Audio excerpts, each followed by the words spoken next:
All right. Hey there, and welcome to this episode where we're going to talk about switching to a solution focused approach when it comes to OCD and anxiety recovery. So, for those of you that don't know me, my name is Matt Cotty, and I'm a licensed clinical social worker and the founder of Restored Minds and the creator of the AAA Response.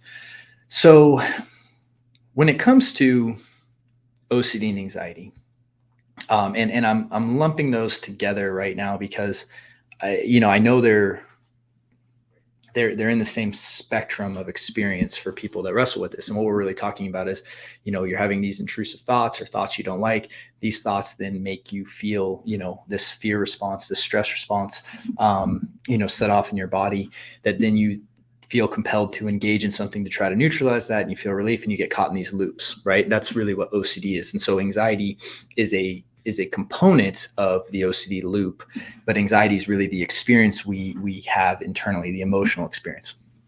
So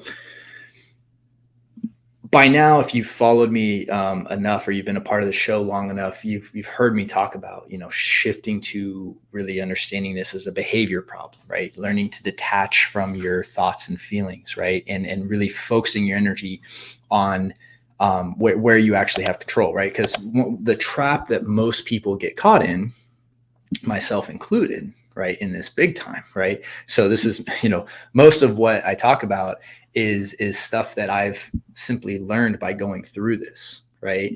It's not out of like theory. It's like, oh, this is where I got really stuck on my own journey. So, and my hope is by sharing this, that you can avoid those pitfalls, right?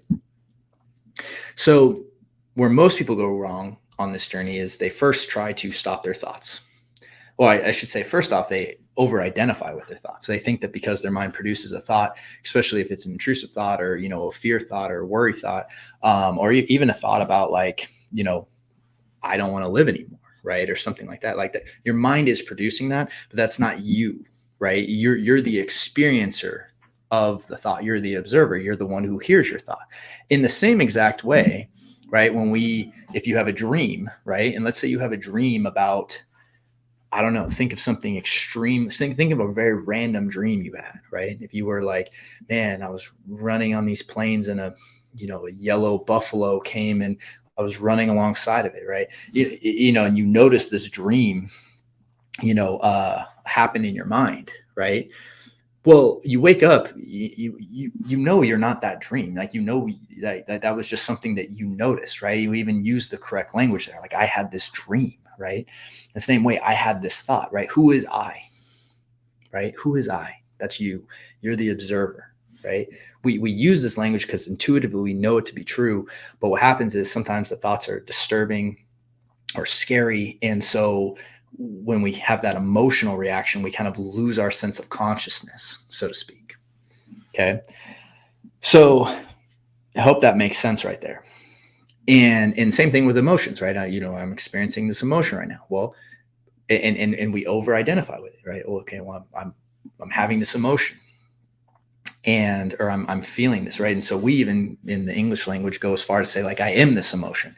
I am angry. I am depressed. I am happy. That's not who you are, right? You're the one that's experiencing it. You're the noticer, the observer, right? The consciousness behind it all.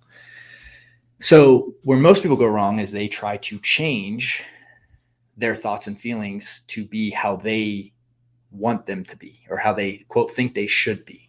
It's a very dangerous word, and that I want to, kind of talk about for a second. In fact, I probably just do a whole episode on that word should, because should, in many ways is the root of most of our suffering with this, right?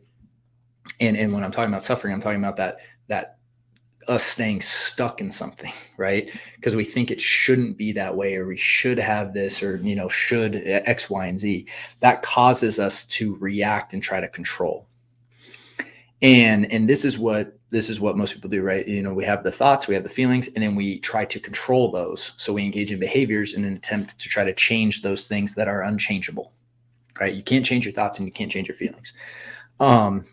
In the sense of OCD and anxiety, right? When we really get caught in these loops and stuck, when we try to change our thoughts and change how we feel, That's what causes us to do behaviors that paradoxically keep us stuck. Okay. So that was a brief recap there.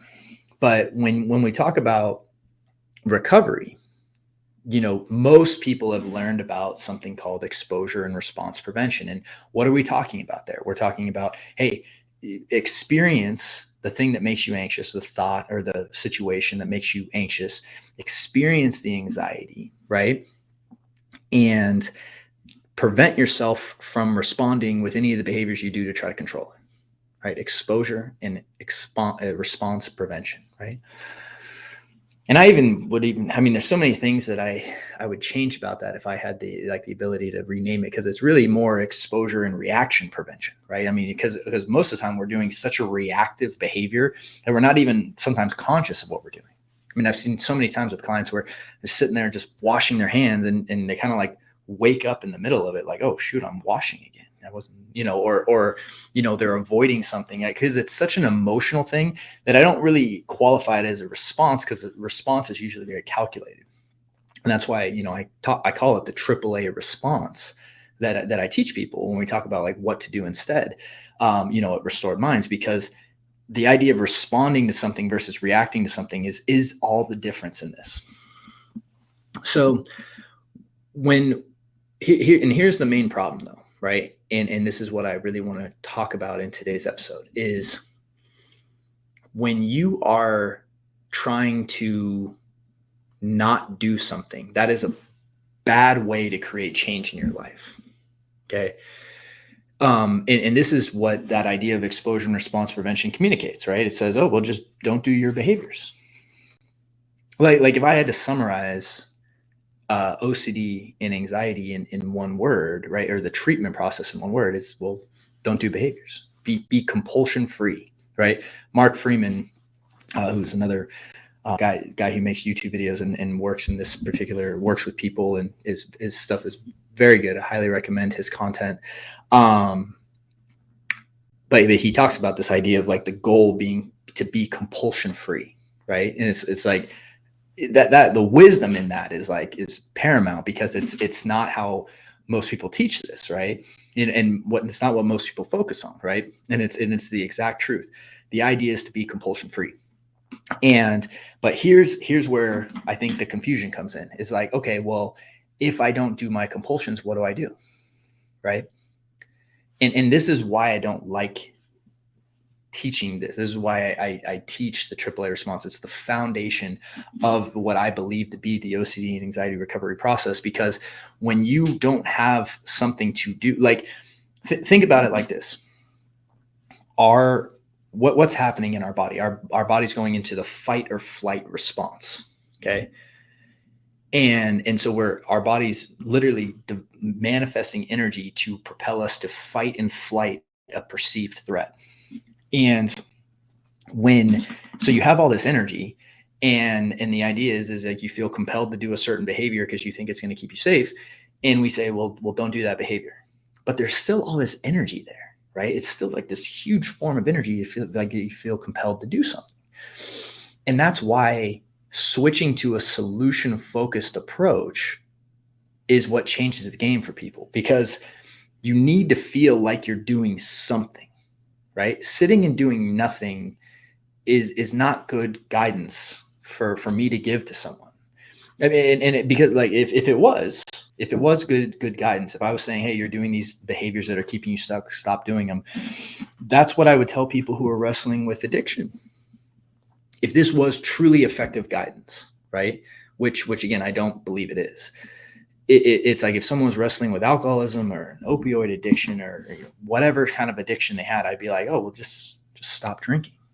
It's like, well, yeah, like I know this, right? Like most of you know, hey, I can't do compulsions, or I shouldn't do compulsions. I don't want to do compulsions.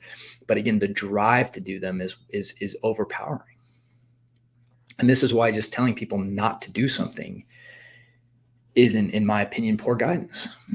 It's poor direction.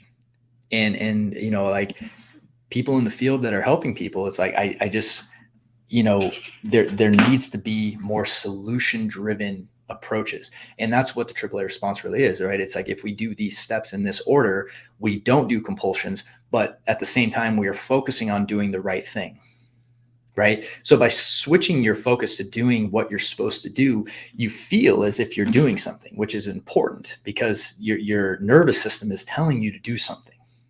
So by moving into that solution focused approach, we are using the energy, but we're using it in a correct way, simultaneously eliminating the behaviors that are keeping the loop going.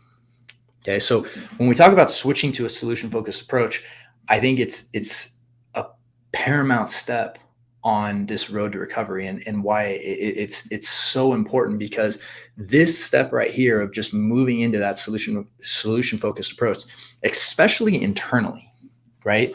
So when we talk about the AAA response of agree, allow, attack, right? There's very specific steps in each one of those where, like, what you're doing with your thoughts, what you're doing with your emotions, what you're doing with your behaviors, right?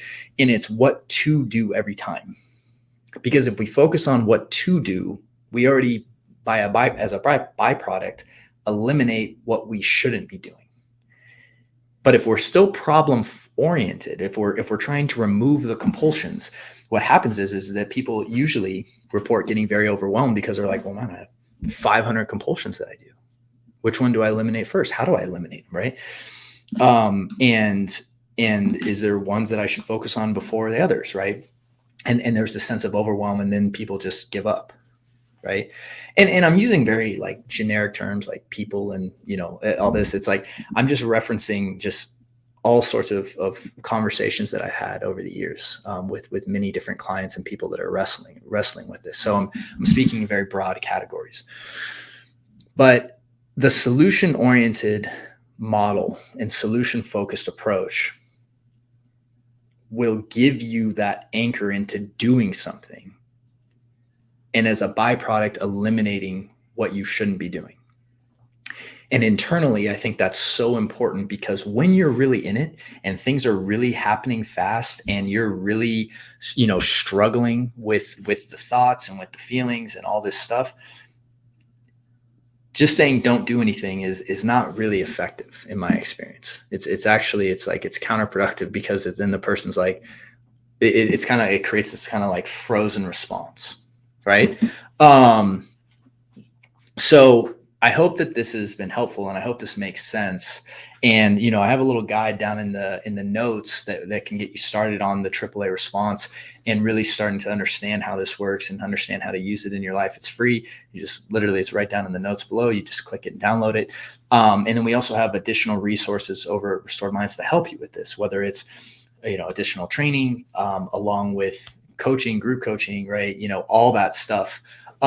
So, you know, with that being said, yeah, that's all I wanted to talk about this today, is just this idea of moving into a solution focused approach. And we're going to continue on this journey as we keep talking about this, about like, you know, what the AAA response is and how to really start to put it into practice, into day-to-day life. So thank you so much for hanging out today. We really appreciate your time. We really appreciate your support. So please help us out by liking, subscribing, sharing, commenting, doing anything you can to kind of just show your support with the episode, because that helps the algorithm, and it also helps us get this out to many people as we can. So thank you guys. Hope you guys have a wonderful week, and I look forward to seeing you on the next episode. Take care. Thank you so much for watching that video. And so if you're struggling with OCD and anxiety, I just wanted to let you know that we have a free training for you over at Restored Minds, where you can start learning how to use our AAA response to really break out of that loop and ultimately take back control of your life. And all you need to do to access is just click the little link below, and you'll be taken to a page where you can register today. Thank you so much.